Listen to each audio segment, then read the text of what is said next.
Lumber is once again making its way through the KYAHWOOD Forest Products sawmill in Morristown. The mill shut down 2 years ago primarily due to a poor lumber market. But now a consortium of 5 lending institutions and the Morristown Band found the funding for the mill, and it wasn't without its challenges. It's always difficult to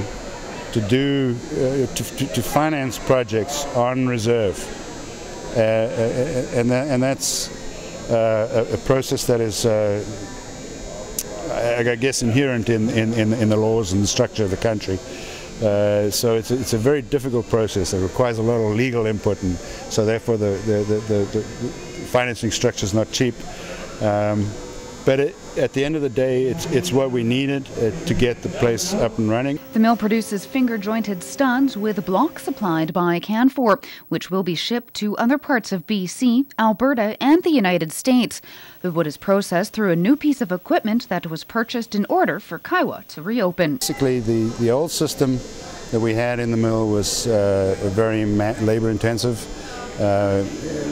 Process whereby individuals would look at each block by themselves individually and grade them, and we thought that we have to step up to the modern technology. All the mills are putting in scanner optimized lines now, and running at fast speeds and with fewer people.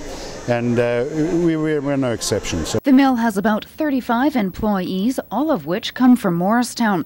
Olivier says the reopening of KYAHWOOD is not only an investment in the employees, but the community and the Northwest as well.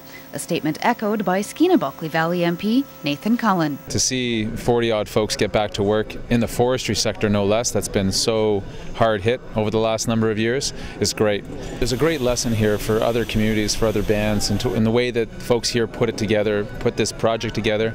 It had some helps from the forestry majors as well, so it's a good model. It won't work exactly the same way in other communities because of different realities, fiber supplies, but this is where we need to head. Things in Burns Lake, Fort St. James, we're seeing this start to develop more and more, where bands are getting access to financing and are able to put solid businesses together that make sense for everybody.